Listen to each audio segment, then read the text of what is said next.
जिसमें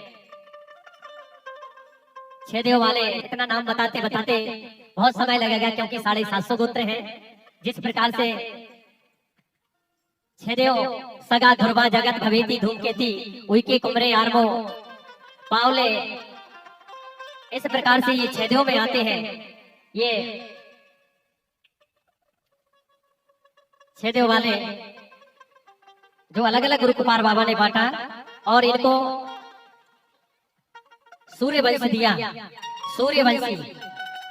और इसी प्रकार से 7 देव सगा, जिसमें मरावी भलावी मसराम मस्कोला सयाम कुजाम घोटाम पेंद्रो कुलस्ते कुलैया सरोते सेवता ताराम कोरेती, ऐसे बहुत सारे 100 गोत्र इनके सगा बने जो नागवंशी कहलाए।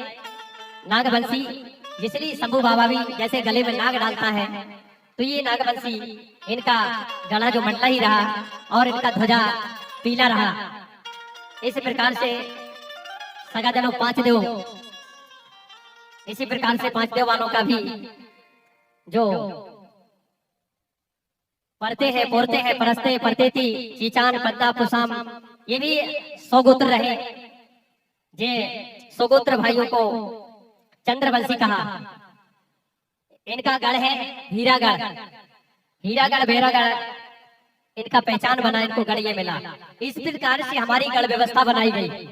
तो सभी गोत्रों का अलग अलग गढ़ भी हुआ है और सामूहिक रूप से अलग गढ़ दिया है। सामूहिक रूप से 7 देवालों का मंडलागढ़ है, सामूहिक रूप से 6 देवालों का चांदागढ़ है, सामूहिक रूप से 5 देवालों का बेरागढ़ है या हीरागढ़ है। इस प्रकार से सभी गढ़ों का अलग अलग गुरु कुमार बाबा ने गढ़ व्यवस्था बनाया और फिर वहां देव व्यवस्था भी बनाया। आपके छत्तीसगढ़ के पावन भैया में गढ़ व्यवस्था के नाम से चलता है और कहीं कहीं देव व्यवस्था के नाम से चलता है। ये हमारी कोया समाज की जो व्यवस्था है वो कोयले कछारगढ़ की धरती में बनाया गया, जो हमको आज मालूम हुआ कि हमारी व्यवस्था को बनाने वाले गुरु का नाम पहादी पारी कुपारलिंगो है। आप सभी को मालूम होना चाहिए कि हमारी गोत्री व्यवस्था को बनाने वाले गुरु का नाम है पहादी पारी कुपारलिंगो। याद रहेगा ना भैया, भूलेंगे तो नहीं। अगली बार आऊंगा मैं भैया, फिर से बुलाओगे कि नहीं बुलाओगे? नहीं बुलाओगे तब भी आऊंगा, मैं पूछूंगा कि भूल गए कि नहीं भूले। तो भूल भुलैया नहीं करना है भैया, याद रखना है, ठीक है ना। तो इस प्रकार से हमारे पहादी पारी कुपारलिंगो ने ये व्यवस्था बना दिया। फिर उनकी पहचान के लिए धरती और आकाश की गंड में जो तरंग है वो तरंग भी उनको विभाजित किया, तरंगे दिया। तरंग का मतलब रंग दिए। क्या रंग दिया? जो 100 गोत्र में एक देव था उसको कौन सी तरंग दिया? धरती और आकाश के बीच की आसमानी कलर दिया। आसमानी कलर की जो तरंग है वो एक देव वालों को गुरु कुमार बाबा ने प्रदान किया। एक देव वालों को आसमानी जो कलर होता है, जैसा ऊपर आकाश नहीं दिखता आसमानी कलर का, इस प्रकार का कलर दिया। दूसरे नंबर पर जो 100 गोत्र भाइयों के बीच में जो 2 देव थे उनके लिए कौन सा तरंग दिया? सेंदूरी, सिंदूरी कलर की जो तरंग दिया, सिंदूरी कलर का जो तरंग दिया उनको ऐसा गुरु कुमार बाबा ने पहचान बनाया। पहले वाले को आसमानी कलर दिया, दूसरे नंबर में सेंदूरी कलर दिया, तीसरे नंबर में 3 देव वाले जिनके भी 100 गोत्र थे उनको दिया बैंगनी कलर यानी जामुनी कलर का रंग दिया। तीसरे नंबर वालों को जामुनी कलर की तरंग प्रदान किया गुरु कुमार बाबा ने। और चौथे नंबर पर भी 100 गोत्र भाइयों के बीच में जो 4 देव थे वो 4 देव वालों को लाल कलर दिया, लाल रंग का कलर प्रदान किया 4 देव वालों को। 5वें नंबर में 100 गोत्र भाइयों के बीच में जो 5 बच्चे थे वो 5 देव बने, उनको मिट्ठू रंग दिया, मिट्ठू कलर, थोड़ा कच्चा हरा रंग दिया। और 6वें नंबर पर जो 100 गोत्र थे उनके बीच में 100 बच्चे उनके देव बने, उनको हरे रंग का तरंग दिया।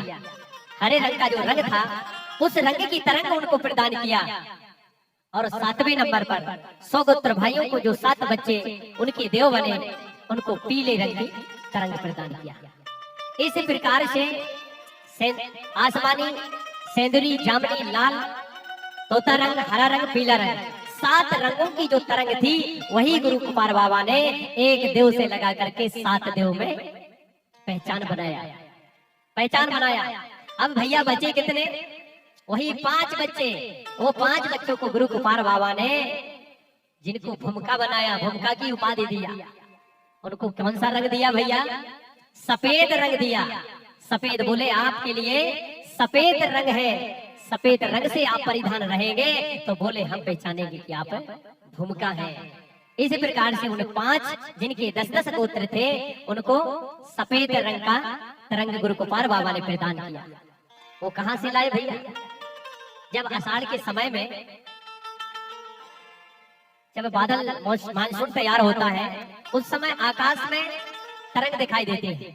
तीर टाइप का बना रहता है आकाश में, दिखता है ना, जिसको कुछ लोग इंद्र का धनुष कहते हैं। ऐसा वो 7 तरंग है। वही धरती और आकाश की जो गंड में जो तरंगे हैं वो 7 है। वो 7 तरंगों को गुरु कुमार बाबा ने उस 7 समूह में 7 देवों को पहचान के लिए दिया और बाकी 5 के लिए सफेद दिया। उसी प्रकार से कोया पुनेमी गोंडी धर्म के ध्वजा की रचना हुई। उसी प्रकार से गोंडी पुनेम के ध्वजा की रचना हुई। संचालक पकड़ के बताएंगे झंडा सबको दिखाओ, थोड़ा सा चारों तरफ सबको दिखना चाहिए, निकाल के दिखाओ ऐसा करके। ये जो तीर बना है वो देव के रूप में बनाया हुआ है।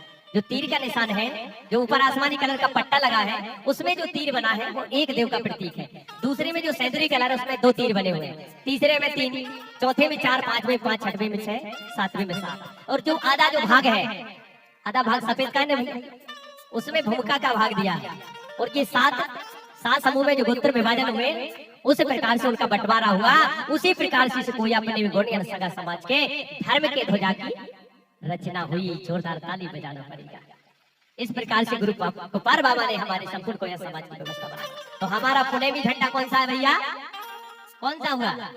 सतरंगिया। कौन सा हुआ? मातृशक्ति। मुंह से बोल के बताइए ना।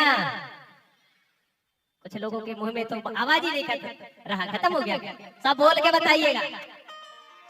हमारा पुनेमी कौन सा झंडा है? हाँ, सतरंगिया है। याद रखना, ये पुनेमी जो गुरु कुमार बाबा ने बनाया, ये सतरंगिया झंडा उसी व्यवस्था से बनाया। तो हमारा पुनेमी जो झंडा है वो सतरंगिया है। ये हमारी पहचान है। यही आपसे भारत सरकार पूछेगी, आने वाली जनगणना पूछेगी। बताना पड़ेगा किसको मानते हो। काशी बनारस वालों को मत बता देना। काशी बनारस मथुरा वृंदावन वालों को बता दो। अपने पुरखा को बताना है। हम बूढ़ा पेन को मानते हैं। हमारा जो इष्ट देव है वो बूढ़ा देव है, बड़ा देव है। इसको गोड़ी में बड़ा पेन कहते हैं। बड़ा माने बड़ा होता है, पेन माने शक्ति होता है ना। तो उसको हम मानते हैं। हमारा झंडा सतरंगिया है। हमारा तीर्थ स्थल कहाँ है भैया? तीर्थ स्थल कहाँ है? कचारगढ़ है ना भैया। कचारगढ़ में ही तो बना है सब व्यवस्था। जहाँ जत्रा में गए थे ना अभी कचारगढ़ में, अभी गए थे। कितने लोग गए इस साल? नहीं गए?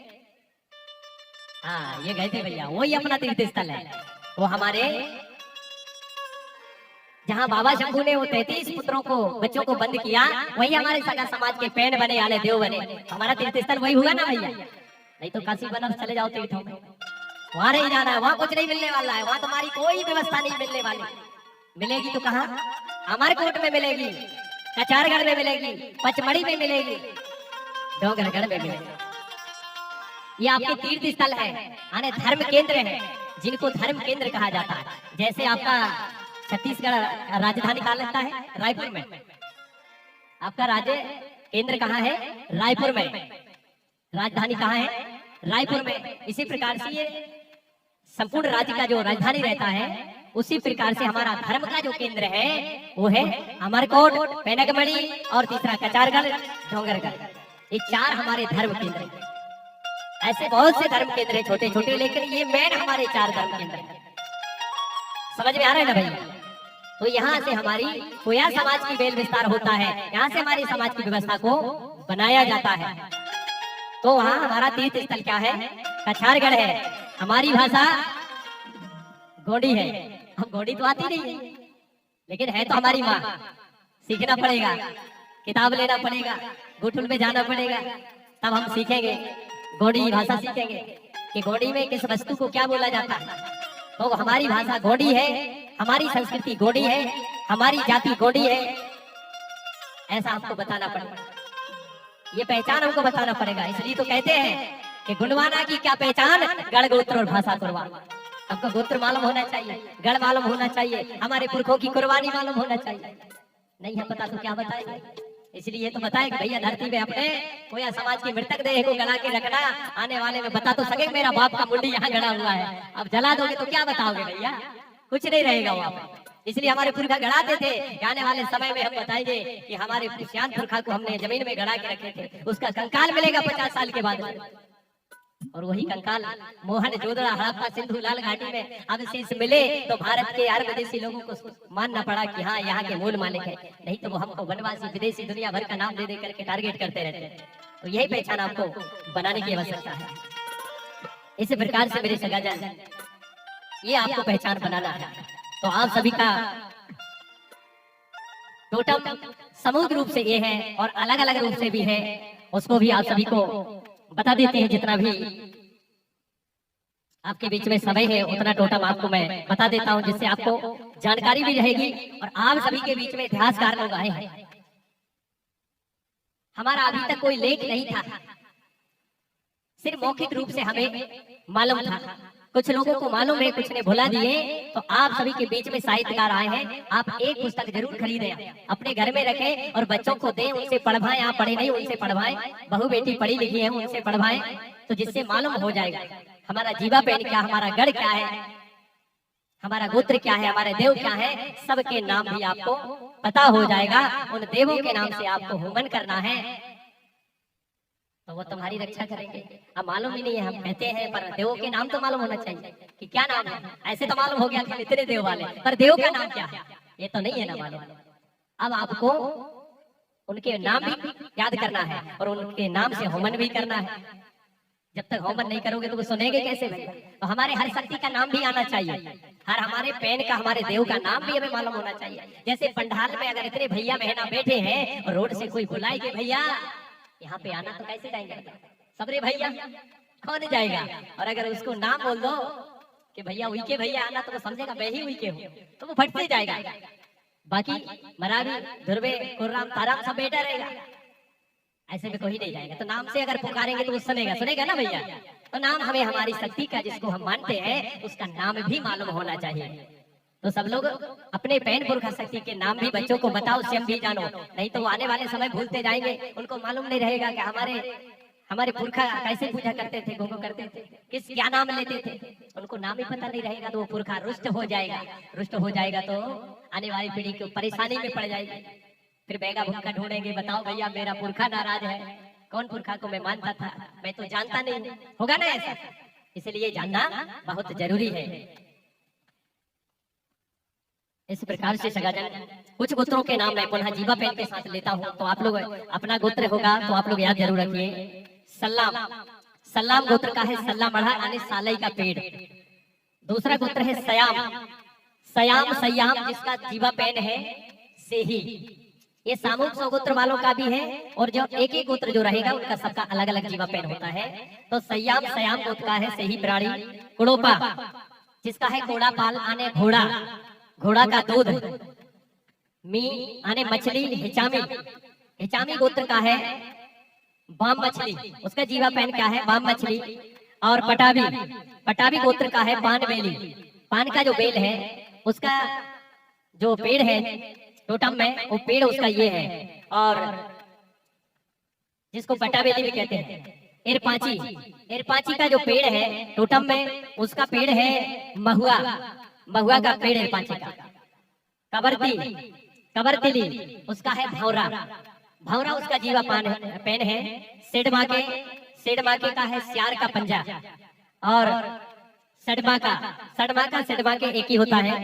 और नेताम, नेताम का है बेहड़ा का पेड़, पेड़ में है बेहड़ा और जीवा पेन में है कुत्ता।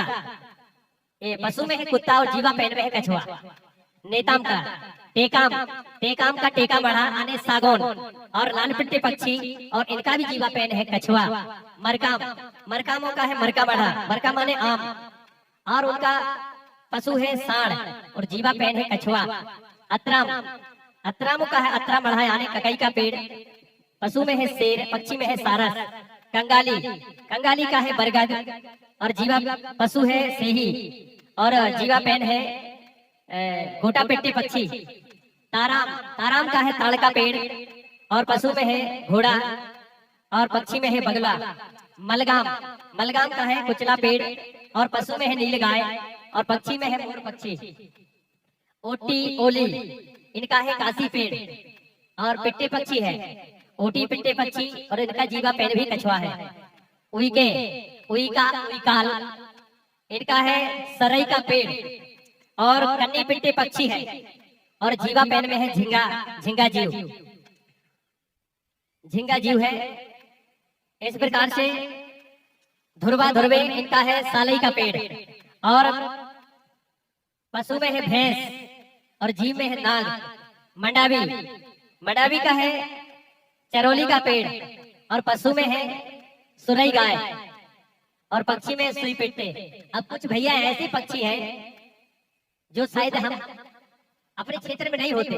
नाना प्रकार के पक्षी होते हैं, नाना प्रकार के कीट पतंग होते हैं, नाना प्रकार के पशु होते हैं। बहुत सारे पशु को हम नहीं जान पाते, पर गुरु गोपाल बाबा ने वो सब जीवा पेन पशु पक्षी और वनस्पति एक एक सभी को संरक्षण संवर्धन करने के लिए प्रदान किया है। इसी प्रकार से मरई, मरई का है महुआ का पेड़, और गाय पशु में है सुरई गाय, और पक्षी में है बंदक पक्षी, बदक जो बदक होता है पानी में। इसी प्रकार से मरावी, मरावी कुंजाम, इसका है लेकी कुमड़ा, कुमड़ा का बेल, कुमड़ा होता है भूरा वाला सफेद रहता है, उसको कुमड़ा बोलते हैं। और पशु में है बकरा, और पक्षी में है तोता। इस प्रकार से ओकड़े बरकड़े बरकड़ा, इनका है ओरिया का पेड़, और इनका है वन बिलवा जो जंगली बिलवा होता है, और जीवा पेन में है भौरा। ऐसा हर गोत्र के लिए गुरु गोपाल बाबा ने एक पेड़, एक पशु, एक पक्षी की सेवा करने का अधिकार दिया है, और बताया कि जो आपके गोत्र में जो पेड़ वनस्पति अधिकार में आया है, बोले इसको कभी नष्ट मत करना, इसकी सेवा करना। जो पशु आपके गोत्र में जो टोटम में आया है, बोले इसको कभी मारना नहीं, इसको क्षति नहीं पहुंचाना। जो कीट पतंग जीवा पेन आया, बोले इसको भी नहीं मारना है, क्योंकि वो आपका जीवा पेन है, यानी देव है आप। ऐसा गुरु गोपाल बाबा ने बताया। तो हर गोत्र का जीवा पेन पेड़ पशु पक्षी अलग अलग होता है। तो आप सभी लोग अपना अपना खोज करेंगे। बहुत सारा इतना मैंने बताया, आप लोग जिनका गोत्र का नाम आया वो याद रखना, और जिनका नाम नहीं बोला है वो खोज करना। खोज करना है सबको, ये खोज जारी है, ये खोज ही चल रही है अपने को अपने की, आपको स्वयं को खोज करना है। और इस प्रकार से मेरे सगाजन सबका अलग अलग टोटम सिस्टम कस्टम होता है, जड़ होता है, ये सभी आपको पहचान बनाना है, और आने वाली पीढ़ी को भी बताना है। यही हमारी गण व्यवस्था है, नार व्यवस्था है, टोटम कस्टम सिस्टम व्यवस्था है, इसी को जीवित रखना है। और गोंदेला दीप गोंडियन के सगा समाज के लोगों अपनी पहचान भारत भैया के अंदर बनाना है। समय आपका महास्मरणी का हो गया है, तो हमारे राजा रानी यहाँ पर आ जाए।